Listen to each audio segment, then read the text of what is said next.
Hello students, welcome back once again to the part 2 of application of trigonometry. Okay, so in the previous classes in part 1 we have already discussed about the basic concept of application of trigonometry, and we have already discussed question number 1 to question number 9 of 9.1 exercise. Okay, so in this video we'll discuss about the rest of the question of 9.1, that is question number 10 to question number 16. Okay, and so I think all of you have submitted your assignments and notes. Okay, so जो 9th तक हमने question number किया था वो बहुत ही important था, जैसे कि हमने एक एक बिट को डिस्कस किया था. अभी जो 10 से लेके 16 तक होगा ये भी डिफरेंट टाइप का क्वेश्चन है. ठीक है, तो मैंने बोला था जैसे कि सब क्वेश्चन यहाँ पे थोड़ा डिफरेंट टाइप का रहता है, तो बहुत ही ध्यान से देखेंगे, एक एक बीट को पढ़ेंगे, पहले क्वेश्चन का एक एक सेंटेंस को समझेंगे, then will proceed to our solution. Okay, so बहुत ही ध्यान से अभी स्टार्ट करते हैं हमारा question number 10. Okay, so directly coming back to the question number 10. बहुत ही आराम से पढ़ेंगे, एक बार क्वेश्चन को 2 बार पढ़ेंगे. ठीक है, फिर वहाँ से जो कंक्लूजन निकलेगा वहाँ से एक फिगर बनाएंगे. पहले फिगर बनाने के बाद देन विल सॉल्व. ओके, और फिगर एक बार मैंने बोला था कि अगर फिगर बन गया बहुत आराम से, तो आराम से will solve the question very quickly. Okay, so बहुत ध्यान से देखेंगे.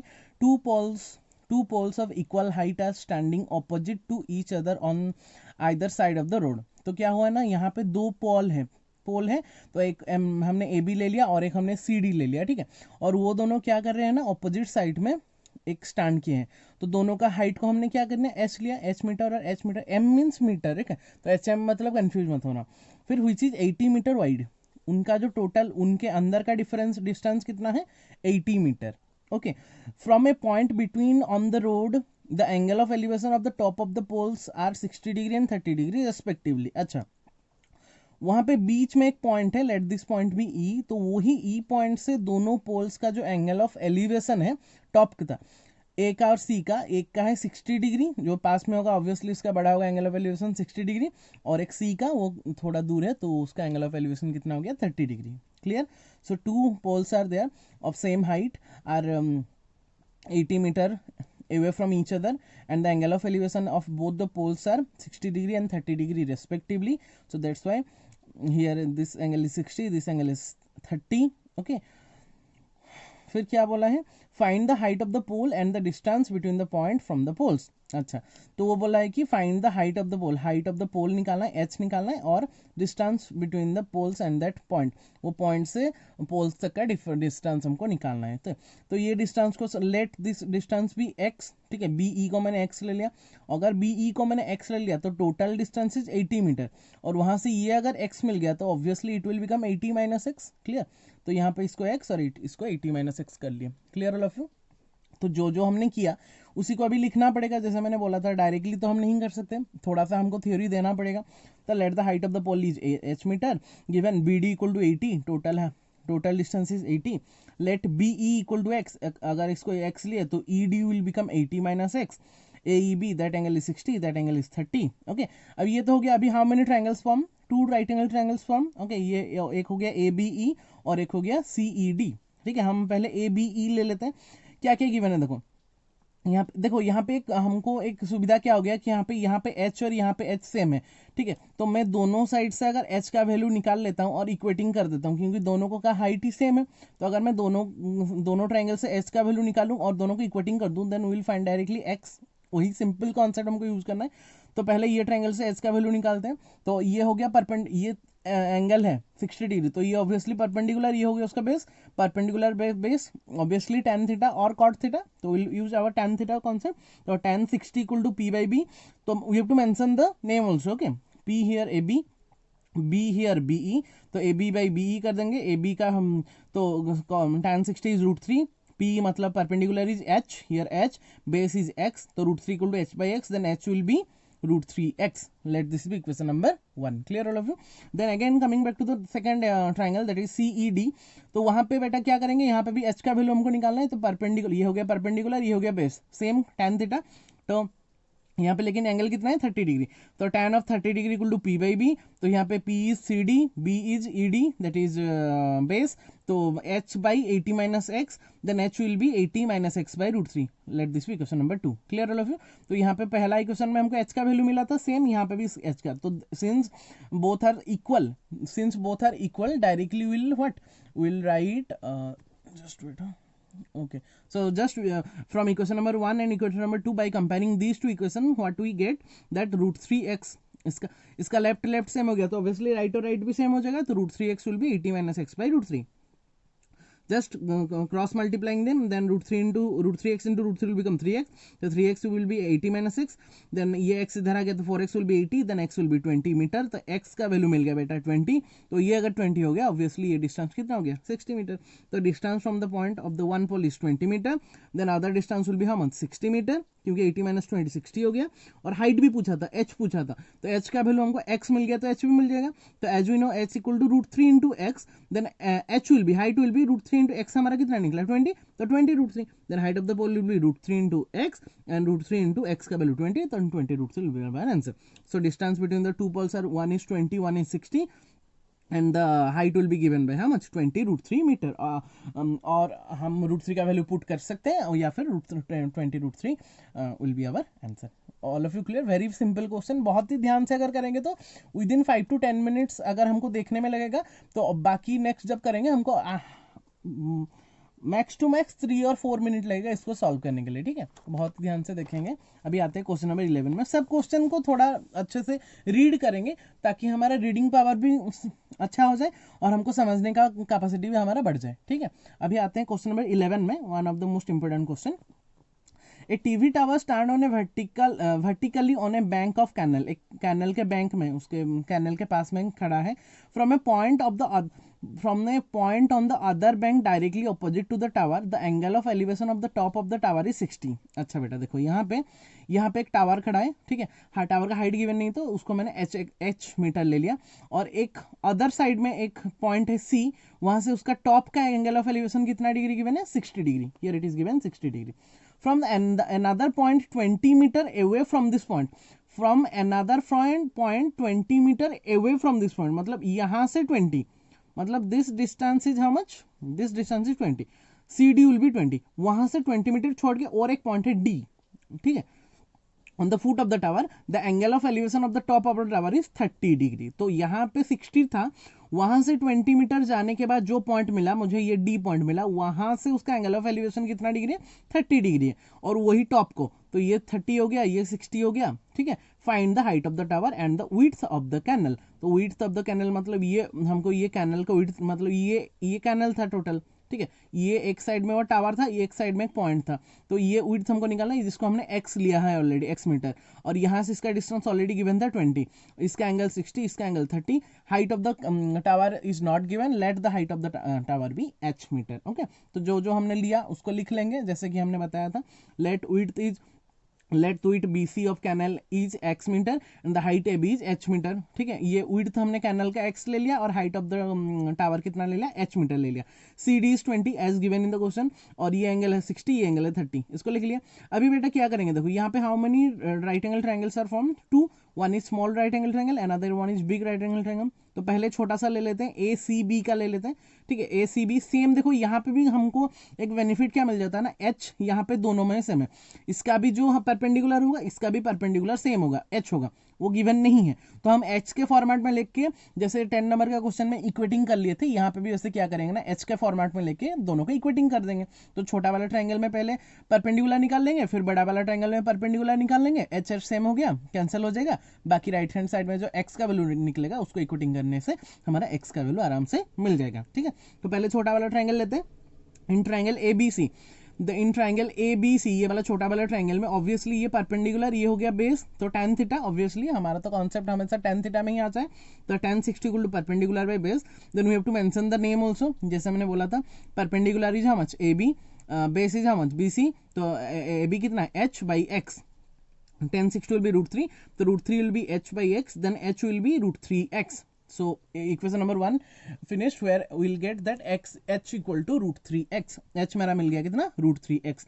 again in triangle ABD triangle में अभी देखो अभी अभी बच्चों देखो यहाँ पे जो बड़ा वाला ट्रायंगल हो गया, यहाँ पे भी तो हमारा परपेंडिकुलर कौन हो गया, एच हो गया, लेकिन यहाँ पे जो बेस हो गया वहाँ पे ये x प्लस 20 हो गया, क्योंकि टोटल हमको लेना पड़ेगा, बी डी लेना पड़ेगा, तो x प्लस 20, तो वही लिख लेते हैं tan 30 equal to P by B, P मतलब perpendicular A B but B मतलब बी डी, इसीलिए मैं बोल रहा था यहाँ पे देखो ए बी बी सी लिखा, यहाँ पे ए बी बी डी लिखा, अकॉर्डिंग टू ट्राइंगल उसका चेंज होगा तो मेंशन करना जरूरी होता है इंप्रेशन मार्किंग के लिए। ए बी के जगह में एच लिख लेंगे, बी डी के जगह में टोटल कितना हो गया एच एक्स प्लस 20, तो बी डी के जगह में एक्स प्लस 20, तो tan 30 is 1/√3 equal to h by x plus 20, just equating them, cross multiplying them, then h will be x plus 20/√3, let this be question number 2। तो पहले में निकला था एच इक्वल टू √3x, दूसरा में निकला h equal to x plus 20/√3, देखो दोनों में एच एच सेम हो गया, अभी जस्ट इक्वेटिंग कर देंगे तो एक्स का वैल्यू हमको आराम से निकल जाएगा। From equation 1 and 2 we get left left same हो गया, राइट राइट भी सेम हो जाएगा, √3x equal to x plus 20/√3, just cross multiply it will become 3x equal to x plus 20, then 2x will be 20, then x will be 10 metre, तो x का जो value निकला, width of the canal कितना निकला बच्चा 10 metre निकला, then therefore width equal to x equal to 10 metre, and height is given by h, and h का value तो हमारे पास निकला नहीं है, तो h का वैल्यू कितना था बेटा यहाँ पे √3x, तो √3 इंटू एक्स, तो √3 का वैल्यू x का वैल्यू कितना निकला 10, so that will become 10√3, either हम √3 का वैल्यू पुट कर सकते हैं या फिर इतना ही रख देंगे, and that will be our answer. Very simple question. Question number which one this one is question number 11, very important question, okay, very good, ठीक है, अच्छे से इसको कर लेना, ठीक है, बहुत ही, और ये वाला एग्जाम्पल, ये वाला जो एक्सरसाइज है बहुत ही इंपॉर्टेंट है, ठीक है, इसलिए मैंने एक एक बीट को तुम लोग को अच्छे से समझा रहा हूँ, ठीक है, ताकि बाद में तुम लोग को प्रॉब्लम नहीं होगा, जैसे तो बहुत ही अच्छे से समझेंगे, जहाँ पे अगर डाउट फ्री निकल रहा है तो हम फिर से डाउट क्लियरिंग क्लास जब करेंगे वहाँ पे क्लियर कर सकते हैं। अभी आते हैं डायरेक्टली क्वेश्चन नंबर 12 में, ओके, ये थोड़ा अलग सा टाइप का क्वेश्चन हो गया, देखो, ठीक है, क्वेश्चन को पढ़ना, एक बार क्वेश्चन को पढ़ना आराम से, फिर आराम से हो जाएगा।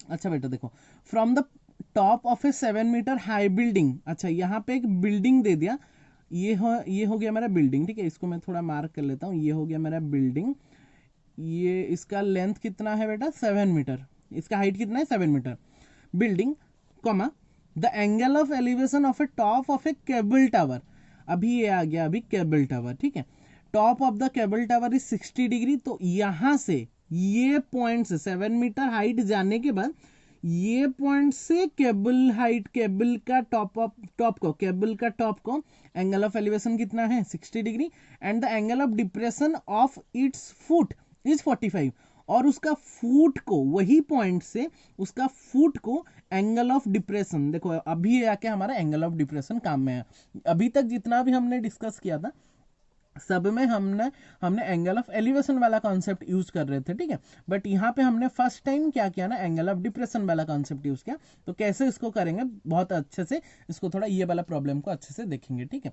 अच्छा तो वो क्या बोला, फिर से एक एक सेंटेंस पढ़ना, from the top of a 7 metre building, high building, पहले बिल्डिंग हमने बना लिया 7 मीटर हाई का, वहां से, नॉट यहां से उसके टॉप से, बिल्डिंग के टॉप से, फिर बोला है केबल टावर है, ये वाला पी क्यू ले लो हमको, केबल टावर, वो बोला है the angle of elevation of the top of a cable tower, यहां से top of the cable tower को एंगल ऑफ एलिवेशन कितना है बेटा 60 डिग्री, क्लियर, तो ये ऊपर तक हमने ले लिया 60, ये हमारा हॉरिजॉन्टल लाइन हो गया, अबव मतलब एंगल ऑफ एलिवेशन, बिलो मतलब एंगल ऑफ डिप्रेशन, फिर बोला है यहाँ पे and the angle of depression मतलब नीचे, उसके नीचे वाला को bottom of the cable tower is 45, मतलब वही पॉइंट से अगर बॉटम को हम खींच लेंगे तो ये एंगल कितना हो गया 45 डिग्री, ठीक है, ये हो गया हमारा हॉरिजॉन्टल लाइन, सबको ज्वाइन कर लिया हमने, ये हो गया हमारा ग्राउंड लेवल, ठीक है। अच्छा determine the height of the tower, हमको टावर का हाइट निकालना है, ये टोटल हाइट हमको निकालना है, ठीक है बेटा।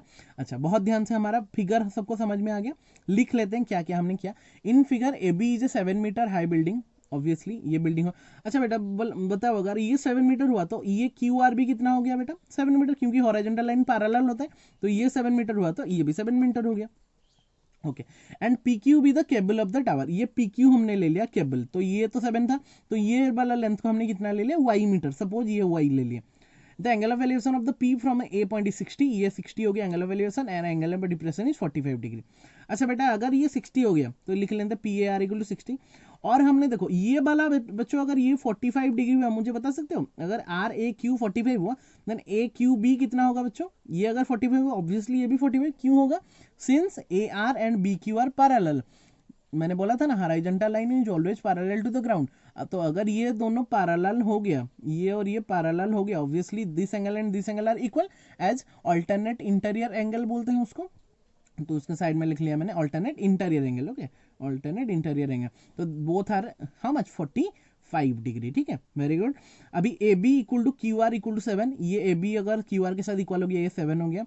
B Q let the distance from the building to the tower, ये जो लेंथ भी गिवन नहीं था इसको हमने x ले लिया बच्चों। अगर बच्चा यहाँ पे अगर ये x ले लिया तो ये वाला ए आर भी कितना हो गया, x हो गया, ठीक है। और इसको ये वाला हाइट को, ये जो अपर वाला हाइट को हमने क्या ले लिया, y ले लिया, सबको हमने ले लिया। इतना तक गिवन हमने सब में लिख लिया, वेरी सिंपल। ओके अभी हम क्या करेंगे, देखो बहुत ही सिंपल सा कॉन्सेप्ट है।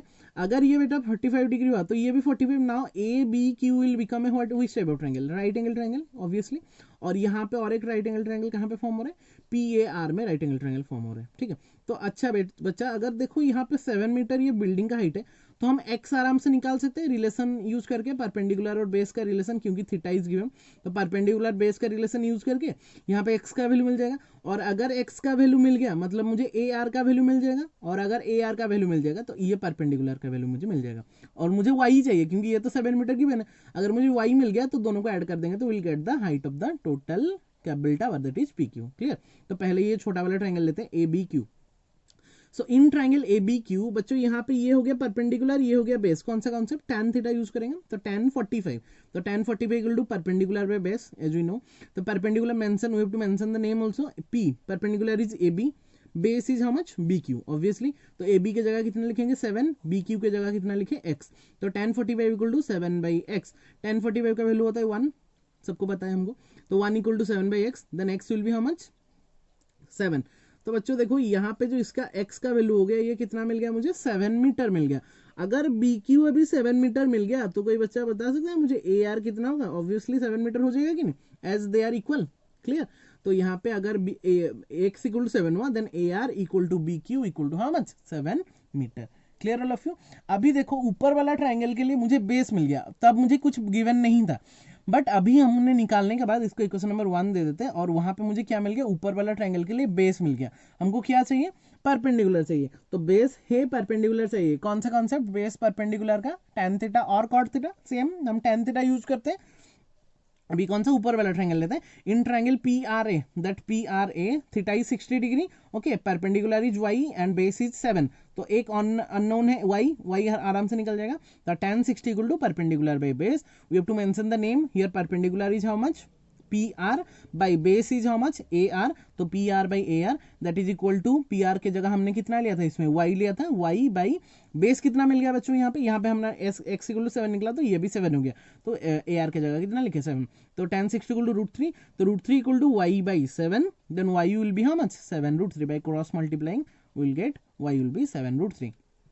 तो बच्चों देखो यहाँ पे y का वैल्यू भी मुझे मिल गया कितना 7√3 मिल गया, और ये तो आर क्यू का वैल्यू हमारे पास ऑलरेडी गिवन था 7, ये मिल गया मुझे 7√3। हमको निकालना क्या था, determine the height of the tower, मुझे केबल टावर का हाइट निकालना था ऑब्वियसली, तो क्या करेंगे दोनों को ऐड कर देंगे, therefore height of the cable tower will be given bye y + 7, y का जगह हमने पुट किया 7√3 + 7, 7 कॉमन लिया तो √3 + 1, 7 इंटू √3 का वैल्यू +1 करेंगे तो 2.732, या फिर just multiply them will get 19.12 metre, या फिर इतना में रखने से भी हो जाएगा, बट इंप्रेशन मार्किंग के लिए will find out the perfect answer, clear all of you, that is our answer, question number 12, one of the most important question, ठीक है। एक बार करेंगे, 2 बार करेंगे, नहीं हो रहा तो 3 बार भी करेंगे, लेकिन करेंगे एक बार में, ठीक है। बहुत ही अच्छा भी वाला भी क्वेश्चन है, और एक बार देखो तुम लोग का हो गया अगर ये वाला कॉन्सेप्ट ना, तो और मतलब एग्जाम तक तुम लोग को और प्रैक्टिस नहीं करना पड़ेगा, इसलिए मैं बहुत ही बीट बाय बीट तुम लोग को समझा रहा हूँ, ठीक है। तो बहुत ही सिंपल सा कॉन्सेप्ट को अच्छे से समझ के उसको करना है, ठीक है। क्वेश्चन नंबर 13 में आते हैं, ये भी वन ऑफ द मोस्ट, सब मैंने बोला ना अभी 10 से लेके 16 तक सब क्वेश्चन एक एक उसका इंपॉर्टेंस लेके आता है, ठीक है। अच्छा अभी आते हैं क्वेश्चन नंबर 13 में। क्वेश्चन नंबर 13 का क्वेश्चन पढ़ो पहले, as observe from a top of a 75 metre high lighthouse from the sea level. Okay, तो ये हो गया मेरा सी लेवल और ये मेरा लाइट हाउस हो गया। लेट 75 मीटर, उसका हाइट है 75 मीटर। तो मैंने लाइट हाउस ऐसे रेड में मार्क किया है, तो उसका हाइट कितना गिवन है, 75 मीटर गिवन है। उसका टॉप से, उसका टॉप से the angle of depression of the two ships are 30 degree and 45 degree respectively. अच्छा बच्चों, यहाँ पे डिप्रेशन बोला है, मतलब डिप्रेशन का मतलब क्या होता है, ऊपर से नीचे तक हम देखते हैं, तो लाइट हाउस से ऊपर तक, ऊपर से नीचे तक का एंगल ऑफ डिप्रेशन वो बोला है कितना डिग्री बच्चों, 30 डिग्री एंड 45। तो दोनों हमने बोट बना लिया यहाँ पे, यहाँ पे सी और डी में दो है। तो एक सी पॉइंट में उसका जो एंगल ऑफ डिप्रेशन कितना है, 45 डिग्री, बड़ा है इसलिए कम में कहाँ यहाँ पे आएगा, और यहाँ पे 30 डिग्री मतलब दूर में आएगा। तो सी का एंगल ऑफ डिप्रेशन 45 डिग्री है, that one is 45 degree, and D का एंगल ऑफ डिप्रेशन कितना है, 30 डिग्री। अच्छा बच्चों मुझे बताओ, ये हो गया अभी है हमारा horizontal line, A F will be the horizontal line and that will be parallel to the ground, that is B D और सी लेवल। तो अगर ये पैरेलल टू ये हुआ और ये ट्रांसवर्सल हुआ दोनों केस में, तो ये अगर 30 डिग्री हो रहा है, एफ ए डी अगर 30 हो रहा है, तो ऑब्वियसली ए डी बी भी 30 हो गया है, alternate interior angle. Okay clear, ये 30 हुआ तो ये 30, पैरेलल लाइन ट्रांसवर्सल 9 में हमने पढ़ा था। और एफ ए सी अगर 45 डिग्री हुआ, F A C that one is 45, then obviously A C B will be 45 degree as according to the alternate interior angle, parallel line transversal ये 45 होता है, ये 40। तो यहाँ पे देखो ये 30 डिग्री मिल गया है। देखो बेसिकली हम डिप्रेशन भी जब जहाँ पे भी दिया रहता है उसको हम क्या करते हैं ना, एंगल ऑफ एलिवेशन में ही कन्वर्ट कर लेते हैं। देखो यहाँ पे पैरेलल लाइन का प्रॉपर्टी यूज करके एंगल, तो यहाँ पे करने से क्या होगा ना, मुझे ट्राइंगल का जो थीटा फाइंड आउट करने में इजी रहेगा, मतलब कुछ भी अननोन और अननोन वैल्यू फाइंड आउट कर ले। ऊपर में होगा तो यहाँ पे मुझे ट्राइंगल बनाना पड़ता तो थोड़ा मुश्किल हो जाता, तो वो डिप्रेशन वाला एंगल को हम कन्वर्ट कर लेते हैं एंगल ऑफ एलिवेशन में, मतलब नीचे में ले आते हैं, फिर हमको कैलकुलेशन में ईजी हो जाता है। ठीक है, तो क्या क्या गिवन है देखो, लाइट हाउस का हाइट गिवन है 75 और उसका एंगल ऑफ डिप्रेशन दोनों सीप का, एक का था 45 एक का था 30, उसको हमने एंगल ऑफ एलिवेशन में कन्वर्ट कर दिया, मतलब नीचे वाला एंगल में कन्वर्ट कर लिया। तो यहाँ पे हो गया 30, यहाँ पे हो गया कितना 45 डिग्री। ओके, तो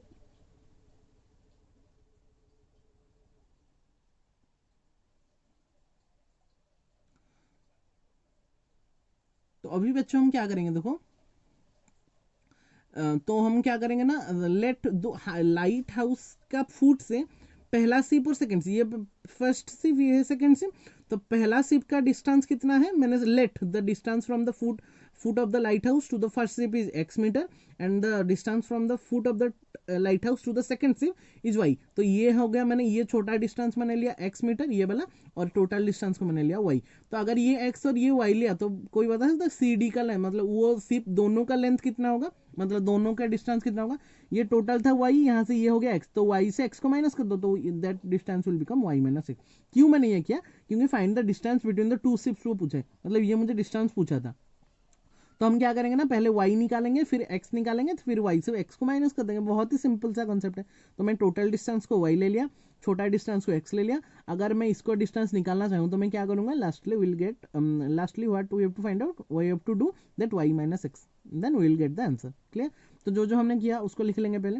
इन figure A B is 75 high lighthouse, ये 75, C and D are the position of two ships where the angle of depression from the top of the tower are 45 degree and 30 degree respectively.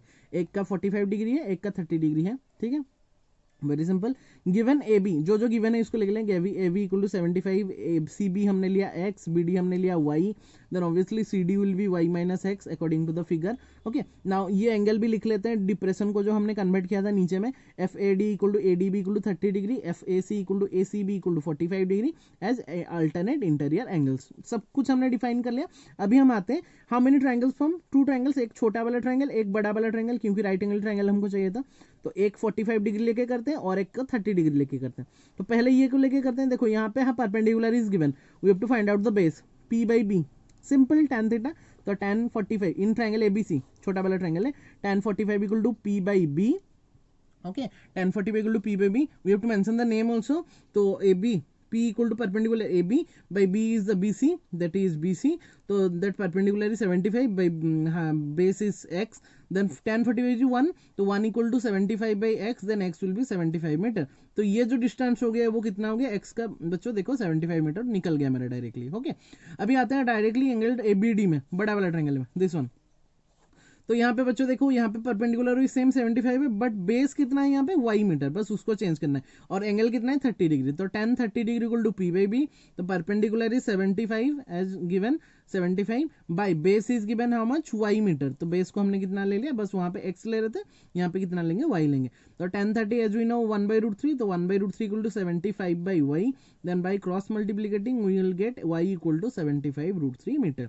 तो x मिल गया बच्चों मुझे कितना 75, y मुझे मिल गया कितना 75√3। अभी मुझे क्या चाहिए, distance between the two ships चाहिए, तो क्या करेंगे ना y से x को माइनस कर देंगे, वेरी सिंपल। तो distance between the two ships CD will be given bye y minus x, y का वैल्यू है 75√3 माइनस x का वैल्यू है 75, तो 75√3 minus 75 metre, that will become 75 whole into √3 minus 1 metre. अगर इसको √3 का वैल्यू पुट करेंगे तो अच्छा है, वरना इतना में ही रख देंगे, and that will be our answer. All of you clear? One of the most important, सब कुछ इंपोर्टेंट है, ठीक है, एक को भी हम छोड़ नहीं सकते, तो बहुत ध्यान से देख के उसको करना पड़ेगा, ठीक है। अब बच्चों अब यहाँ आते हैं हमारा क्वेश्चन नंबर 14 में, this is also one of the most important question, ठीक है। 14 नंबर जो हमारा क्वेश्चन है ना, ये भी बहुत ही इंपॉर्टेंट सा क्वेश्चन है हमारा, क्योंकि यहाँ पे थोड़ा सा ट्रिक हमको अप्लाई करना पड़ेगा, ठीक है। एक क्वेश्चन हमने किया था पता है तुम लोग को, 1.2 मीटर एक टॉल बॉय था, वो आई थिंक क्वेश्चन नंबर 6 या क्वेश्चन नंबर 5 में हमने किया था, ठीक है। यहाँ पे भी सेम कॉन्सेप्ट गिवन है, जो जब भी वही टॉल बॉय या टॉल गर्ल गिवन होता है, तो हम उसके आई से उसका एंगल ऑफ एलिवेशन और डिप्रेशन को काउंट करते हैं, ठीक है। तो यहाँ पे भी वो क्या बोला है देखो, 1.2 metre tall girl spots a balloon moving with wind in a horizontal line at a height of 88.2 metre. तो वो यहाँ पे खड़ा होकर क्या देखी,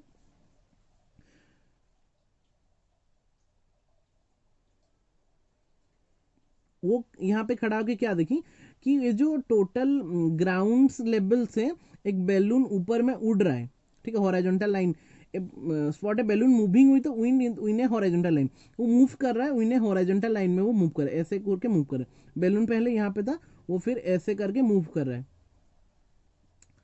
ठीक है, पी पॉइंट से आर पॉइंट तक मूव कर रहा है। तो पहले जहाँ पे था एट ए हाइट ऑफ 88.2, तो टोटल यहाँ से लेके नीचे तक पूरा पी से लेके क्यू तक और आर से लेके एफ तक total height is given 88.2 metre from the ground, ground level से 88.2। ये समझने का बात है कि बैलून जो था वो ग्राउंड लेवल से 88.2 के मीटर के ऊपर, टोटल हाइट इज 88.2, ओके।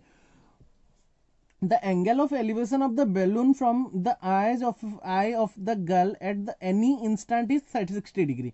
तो जब वो यहाँ पे खड़ी थी गर्ल और जहाँ पे वो बैलून को देखी, उनका अंदर का जो एंगल ऑफ एलिवेशन है, एंगल ऑफ एलिवेशन जो वो लाइन ऑफ साइट और हॉरिजॉन्टल लाइन के साथ वो क्रिएट करे, तो वहां से जो उसका एंगल ऑफ एलिवेशन कहाँ से काउंट करेंगे, I say, not from his her foot, I say count कर रहे हैं। तो यहाँ से जो एंगल ऑफ एलिवेशन क्रिएट होता है वो कितना डिग्री होता है बेटा, 60 डिग्री। तो एंगल ऑफ एलिवेशन जो वो पहले देखी पी पॉइंट में, उसका कितना डिग्री था, 60 डिग्री था, ओके। तो ये यहाँ पे इसका 60 डिग्री हो गया। After some time the angle of elevation reduces to 30 degree. तो क्या वो हॉरिजॉन्टल लाइन में बैलून मूव कर रहा है ना, यहाँ पे वो मूव कर रहा है, तो कुछ देर बाद जब वो देखी बैलून चला गया था यहाँ, और जब बैलून यहाँ पे चला गया था तब उसका एंगल ऑफ एलिवेशन ऑब्वियसली यहाँ पे बड़ा होता, यहाँ पे पास में था तो एंगल ऑफ एलिवेशन बड़ा था, धीरे धीरे धीरे धीरे वो इतना तक चलेगी, तो एंगल ऑफ एलिवेशन में क्या हो गया, घट गया, तो 60 डिग्री से घट के कितना हो गया, 30 डिग्री हो गया। तो यहाँ पे जो एंगल ऑफ एलिवेशन हुआ, यहाँ पे उसका आर पॉइंट में उसका एंगल ऑफ एलिवेशन कितना हो गया बच्चा, 30 degree, but height is same 88.2, but वो जो हाइट था बच्चों, यहाँ पे बैलून का जो हाइट था वो ग्राउंड लेवल से बोला था 88.2, बट हम तो मेजर कर रहे हैं उससे आई लेवल से, तो आई लेवल में पहले क्या कर देंगे, एक हॉरिजॉन्टल लाइन पुट कर देंगे। तो बच्चों अगर ये हॉरिजॉन्टल लाइन पुट कर देते, उसका हाइट कितना था यहाँ पे बच्चों 1.2, तो ये हाइट भी कितना हो गया 1.2, ये हाइट भी कितना हो गया 1.2, लेकिन मुझे ये हॉरिजॉन्टल लाइन से उसका बैलून का हाइट चाहिए, तो ऑब्वियसली टोटल हाइट इज 88.2 और उसका हाइट था 1.2, तो since we are observing from her eye, तो 1.2 को माइनस कर देंगे, तो total height from the balloon to her horizontal line of sight will be given by 88.2 minus 1.2, तो 1.2 कैंसिल हो गया, तो it will become 87 metre. That is one of the most important concept. अगर हम बच्चों यहाँ पे 88.2 लेके कर लेंगे तो हमारा गया काम से, ठीक है। तो क्यों हमने 88.2 से 1.2 माइनस किया, क्योंकि उसका total height from the balloon from the ground is 88.2, but she is observing from her eye and the line of sight का जो डिस्टेंस होगा बैलून के साथ, वो क्या करेंगे ना, टोटल हाइट से 1.2 को माइनस करना पड़ेगा, तो it will become 87.87 metre. Clear, इतना तक हो गया। अभी हमको पता क्या लगाना है, find the distance travel by the balloon during the interval, time interval. तो वो बोला है कि यहाँ जब था, जहाँ पे बैलून था पी में और जहाँ पे अभी है आर में, उसका डिस्टेंस हमको फाइंड आउट करना है। मतलब ऑब्वियसली मुझे पी आर का डिस्टेंस फाइंड आउट करना है, मतलब मुझे सी डी का डिस्टेंस फाइंड आउट करना है मान लो, ठीक है। तो सी डी का डिस्टेंस फाइंड आउट करने के लिए क्या करेंगे, देखो बच्चों, ये वाला ट्राइंगल लेके ए सी निकल जाएगा और ये वाला ट्राइंगल लेके ए डी निकल जाएगा। तो अगर मैं ए डी से ए सी को माइनस कर रहा हूँ, ए डी से ए सी को माइनस कर रहा हूँ, will get how much, C D, simple. अगर मैं टोटल डिस्टेंस से ये छोटा वाला डिस्टेंस को माइनस कर दूंगा तो विल गेट सी डी, ये वाला सी डी हमको मिल जाएगा, ठीक है। तो कॉन्सेप्ट सेम, पहले फिगर को ये फिगर को समझना ही जो बहुत ही बड़ा काम है, वरना उसके बाद बहुत बड़ा कुछ काम नहीं है, ठीक है। तो यहाँ पे हम सॉल्व करते हैं, क्या क्या हमने लिखा है, क्या क्या हमने गिवन लिया, क्या क्या हमने प्रूव करना है, उसको देख लेते हैं। When the horizontal line moving balloon at the P at the of a girl A B of a height 1.2, वो गाल का हाइट कितना था 1.2, फाइंड्स, वो क्या मिला उसको कि पी एस सी 60 डिग्री, उसका जो एंगल ऑफ एलिवेशन 60 डिग्री था, एंड एट आर, जब वो आर में चला गया बैलून, उसका एंगल ऑफ एलिवेशन कितना हो गया 30 डिग्री। तो गिवन जो है लिख लेते हैं, R S equal to total height था 88.2, एस डी, एस डी कैसे मिलेगा, S D 1.2 as height, S D C Q और ए बी जो हाइट था लड़की का वो 1.2 था। तो आर डी विल बी, ये जो हाइट गिवन कैसे करेंगे, R S minus R D, R S minus S D. तो 88.2 minus 1.2 that will become 87 metre. तो ये हाइट बैलून से उसका हॉरिजॉन्टल लाइन का डिस्टेंस कितना हो गया वहाँ, क्योंकि हमारा परपेंडिकुलर हम 87 मीटर लेके ही करना पड़ेगा। अभी how many triangles are form, यहाँ पे एक हो गया पी ए सी, ये छोटा वाला ट्रायंगल, और एक हो गया R A C, R A D, ये बड़ा वाला ट्रायंगल। तो पहले ए सी पी लेके करते हैं, छोटा वाला ट्रायंगल लेके करते हैं। उसका एंगल ऑफ एलिवेशन कितना है बच्चों 60 डिग्री, और उसका हाइट यहाँ पे भी कितना गिवन है 87 मीटर। उसका हाइट यहाँ पे भी 87 मीटर था, ऑब्वियसली यहाँ पे भी 87 मीटर। तो height is perpendicular given, we have to find the base, tan theta, simple concept. तो वो तो हमारा कॉन्सेप्ट हम आराम से निकाल सकते हैं, वो तो हमको पता ही है। तो क्या करेंगे tan 60, तो tan 60 will be given by perpendicular by base. तो ये परपेंडिकुलर इज कितना, परपेंडिकुलर यहाँ पे हमने कितना लिया है PC, PC will be the perpendicular, base will be how much AC. तो परपेंडिकुलर के जगह में 87 बाय बेस के जगह में, यहाँ पे हमने एक्स वाई ले सकते हैं क्योंकि बहुत और जगह नहीं था, इसलिए मैंने एक्स वाई नहीं लिया, ठीक है। तुम लोग एक्स वाई लेके भी कर सकते हो, मैंने डायरेक्टली नेम लिख के कर दिया। तो 87 by AC, then tan 60 will be root 3 equal to 87 by AC, then AC will be how much 87 by root 3 metre. Just cross multiply, will get AC का वैल्यू जो निकला 87 by root 3 मीटर। AC का value हम बाद में put करेंगे। अब ये आता है बड़ा वाला ट्रायंगल में, बड़ा वाला कौन सा ट्रायंगल है R A D, R A D triangle में क्या करेंगे, वहां पे भी उनको मुझे बेस चाहिए था, तो बेस और परपेंडिकुलर, इसका परपेंडिकुलर कितना था 87, तो बेस और परपेंडिकुलर वही सेम tan थीटा। तो tan 30 equal to perpendicular by base, तो perpendicular is given R D, यहाँ पे उसका परपेंडिकुलर कितना हो गया बच्चों आर डी हो गया, और बेस कितना हो गया बच्चों ए डी हो गया, ठीक है। तो आर डी का वैल्यू कितना है 87, और ए डी का वैल्यू हमको जानने के लिए मुझे क्या करना पड़ेगा, दोनों को ऐड करना पड़ेगा, ए सी और सी डी को ऐड करना पड़ेगा। तो that will become A C plus C D, clear. अभी tan 30 इज 1/√3 और 87 ऊपर में रहा 87। बच्चों यहाँ पे AC का वैल्यू कितना है बताओ 87/√3, यहाँ पे हमारा निकला था नहीं क्वेश्चन नंबर 1 में। तो in place of AC we have to put 87/√3 plus CD, okay. So just by cross multiplicating what will get 87/√3 plus CD, मतलब 1 के साथ मल्टीप्लाई होगा तो 87/√3 plus C D equal to ये 87 into root three, that will be 87√3। Then C D यहाँ पे 87√3 को right side में ले लेंगे, तो C D will be 87√3 minus 87/√3। तो अगर मैं बच्चों यहाँ पे 87 कॉमन लेता हूँ तो √3 माइनस 1/√3।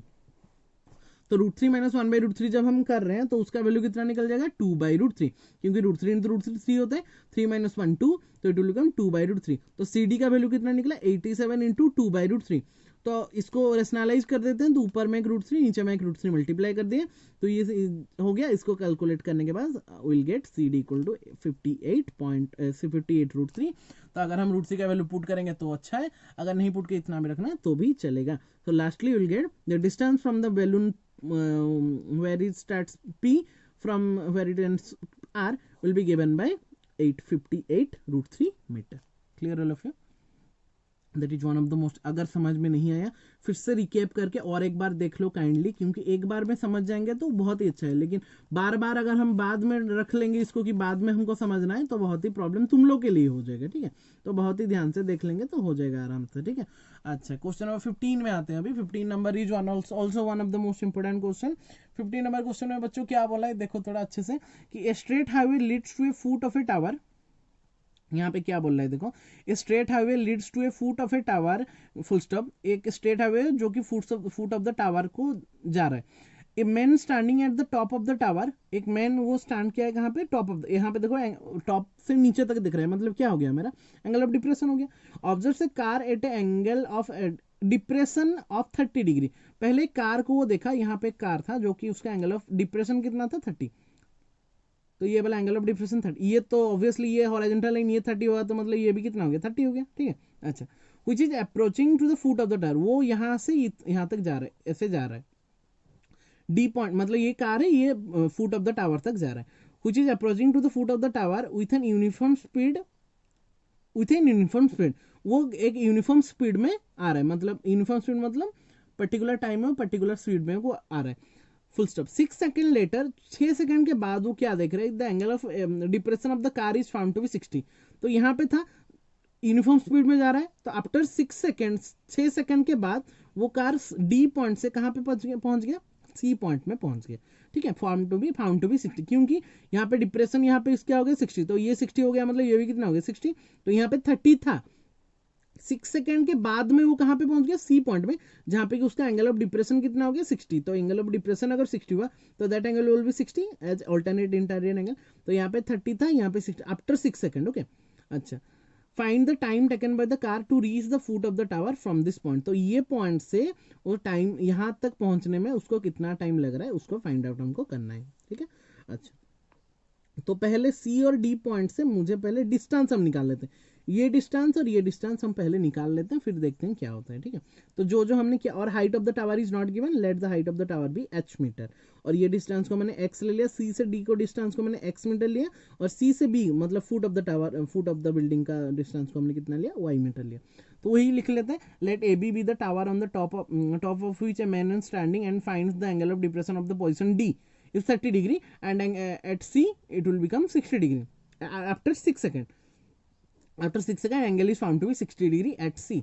तो हम क्या करेंगे ना, दोनों के लिए चेक कर लेते हैं, when car is at D and when car is at C. तो पहले डी में चेक करते हैं, तो जब बेटा डी में था उसका पहले हम लेंथ निकाल लेते हैं, ठीक है, एच निकाल लेते हैं, क्योंकि यहाँ पे एच सेम है, यहाँ पे भी सेम है, यहाँ पे भी सेम है। अच्छा, तो यहाँ पे बच्चों एंगल कितना है 30 डिग्री है, तो 30 डिग्री, तो tan 30 equal to perpendicular by base, here perpendicular is A B, base is total that is B D. तो ए बी के जगह हम कितना लिखे बच्चों, h बाई बी डी, मतलब टोटल यहाँ पे x यहाँ पे a, तो दोनों को ऐड करने से कितना हो गया x प्लस वाई। तो tan 30 equal to 1/√3 that will become h by x plus y, then by cross multiplying, हमको h के फॉर्मेट में लिखना था, then h will become how much, x plus y by √3, then h will be given by x plus y by √3। Clear all of you? क्यों बच्चा मुझे H के format में लिखना था, सेम मैंने जो पहला वाला क्वेश्चन में किया था ना, एच के फॉर्मेट में लिखने से दोनों का एच अगर सेम हो गया तो हमको कटिंग करने में प्रॉब्लम नहीं होगा, मतलब लेफ्ट और लेफ्ट सेम हो गया था, राइट और राइट भी मेरा सेम हो गया। तो let this be question number 1। ये डी पॉइंट के लिए हमने निकाला। अभी आते हैं कहाँ पे, सी पॉइंट में आते हैं। सी पॉइंट के लिए कौन सा ट्रायंगल हो गया, ए बी सी ट्रायंगल में। तो when car is at C, तो tan 60, यहाँ पे बच्चों एंगल कितना है 60, हाइट कितना, perpendicular is h and base is y, ठीक है। तो tan 60 equal to perpendicular by base, perpendicular is A B, base is B C, तो ए बी का वैल्यू कितना है h, बी सी का वैल्यू है y, देन tan 60 का वैल्यू बच्चों कितना है √3, तो √3 equal to h by y, then h will be how much, y √3, then h will be y √3 और √3y। तो ये let this be question number 2। तो यहाँ पे बच्चों h equal to x plus y by √3 निकला था, यहाँ पे h इक्वल टू √3y निकला, तो दोनों का लेफ्ट साइड सेम हो गया। Then by comparing this to equation what will get, RHS equal to RHS, मतलब इसका राइट हैंड साइड इसका राइट हैंड साइड क्या हो जाएगा same. By comparing the equation 1 and 2 we get that RHS of first equation is equal to RHS of second equation, that is x plus y by √3 equal to √3y, then x plus y will be how much, √3 into मतलब 3y, then x will be 2y, तो x का value कितना निकला 2y, then y will be how much, x by 2, तो y का value कितना निकला बच्चों, x by 2 निकला। अभी देखो बहुत ध्यान से, y का जो वैल्यू निकला कितना निकला, x by 2 निकला, ये निकला कितना x by 2। बच्चों अभी बताओ मुझे, x डिस्टेंस कवर करने के लिए अगर उसको 6 सेकंड लग रहा है, अगर x डिस्टेंस कवर करने के लिए उसको 6 सेकंड लग रहा है, तो y डिस्टेंस कवर करने के लिए उसको कितना टाइम लगेगा? एज इट इज x/2, मतलब यहाँ पे 6 सेकंड लग रहा था, इसका हाफ लगेगा मतलब 3 सेकंड लगेगा, काम खत्म। उसी को लिखना है, distance x is covered in 6 second as given in the question. तो डिस्टेंस y एंड y का जो वैल्यू है वो कितना है? x/2, मतलब उसका हाफ है, x का हाफ है, is covered by in how many second? That is 6/2, that will become 3 second. समझ में आएगी नहीं? यहां से इसका डिस्टेंस वो फाइंड आउट कर रहा था, इसका डिस्टेंस वो कितना टाइम में कवर किया था? 6 सेकंड में कवर किया था, और उसका डिस्टेंस कितना था? x था। और जब वो y डिस्टेंस कवर करेगा और जो जिसका वैल्यू है x/2, उस x का हाफ है, तो मतलब टाइम भी क्या लेगा? हाफ ही लेगा, क्योंकि यूनिफॉर्म स्पीड में है वो। तो यहाँ पे वो कितना टाइम ले रहा था बच्चा? 6 सेकंड ले रहा था, यहाँ पे उसका हाफ लेगा, मतलब ऑब्वियसली कितना सेकंड लगा यहाँ से फुट ऑफ द टावर को पहुंचने के लिए? उसको 6/2, that will become 3 second to reach the foot of the tower. Clear? Very important question and very simple question also. Okay, question number 15. Okay, directly coming back to the last question of 9.1, that will become the 16 number question. Okay, this is also one of the most important question and the last question. Okay, this is in this question also we'll use another trick actually. ठीक है, यहाँ पे और एक trick हम apply कर रहे हैं, the angle of elevation of the top, same concept. Okay, question पढ़ेंगे, the angle of elevation of the top of a tower from 2 points at a distance of 4 metre and 9 metre from the base of the tower. Okay, तो पहले एक tower ले लेते हैं, ये A B हमारा tower हो गया, 2 पॉइंट गिवन है, एक है सपोज एक पॉइंट है सी, एक पॉइंट है डी, जो कि वो टावर से कितना कितना दूरी में है? बेस से। एक है 4 मीटर के दूरी में, जो कि बीसी का लेंथ है 4 मीटर, और एक है 9 मीटर के दूरी में। तो बीडी का डिस्टेंस कितना हो गया? 9। तो यहां से सीडी का, बीसी का लेंथ हो गया 4, बीडी का लेंथ हो गया कितना? 9 मीटर। ओके, अच्छा, and in the same straight line with it are complementary। तो एंगल ऑफ एलिवेशन जो गिवन है to the top of the tower from a straight line will be complementary to each other, मतलब दो angle यहाँ पे given नहीं है। यहाँ पे जो बोल दिया, जो दोनों एंगल ऑफ एलिवेशन हो रहा है वो दोनों कॉम्प्लीमेंटरी टू ईच अदर हो गया। तो कॉम्प्लीमेंटरी एंगल्स मतलब बच्चों कितना होता है? दोनों को ऐड करने से कितना डिग्री होता है? 90 डिग्री होता है, सिंपल। तो अगर मैं यहाँ पे एक एंगल को x ले लूं या फिर y ले लूं, तो यहाँ पे मैंने अल्फा ले लिया, एंगल है इसलिए अल्फा ले लिया। तो बच्चा अगर एक एंगल को मैंने अल्फा लिया, then obviously second angle will be how much? 90 minus alpha. क्यों? क्योंकि दोनों को ऐड करने से मुझे 90 चाहिए, कॉम्प्लीमेंटरी एंगल चाहिए।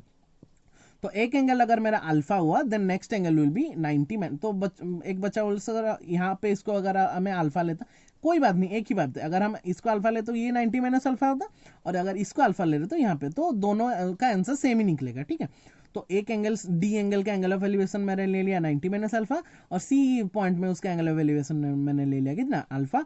इसका डिस्टेंस है 4 मीटर, ये टोटल डिस्टेंस है 9 मीटर, और height of the tower is not given, let the height of the tower be h metre. Clear? All of you clear? Then prove that height of the tower is 6 metre. अच्छा, उनको prove करने बोला है कि ए B का जो height होगा वो कितना मीटर होगा? 6 मीटर होगा। तो लेट हमने उसको एस ले लेते हैं, और अगर हमारा h इक्वल टू 6 निकल जाता है, देन मुझे पता चल जाएगा कि मेरा जो प्रूविंग है वो सही हो गया। तो क्या क्या गिवन है उसको लिख लेते हैं। In figure A B is the tower and C and D are 2 points at a distance of 4 metre and 9 metre from the base of the tower. ठीक है, let the angle of elevation to the top of C is, तो सी point से उसका angle of elevation हमने लिया alpha, let पहले को alpha, and the from the point D is 90 minus alpha, obviously complementary to each other according to question. Okay, तो now how many triangles form? Same concept, 2 triangle हो गया, एक छोटा सा ट्रायंगल ए बी सी हो गया, और एक बड़ा सा ट्रायंगल, क्योंकि हम राइट एंगल ट्रायंगल ले रहे हैं, तो ए डी बी और एक बड़ा वाला। तो छोटा वाला ट्रायंगल में पहले एच हमारा सेम है बच्चों, तो हम क्या करेंगे ना, 10 in triangle A B C triangle में 10 alpha, obviously perpendicular base, the tan alpha equal to perpendicular by base, that is AB by BC, then tan alpha will be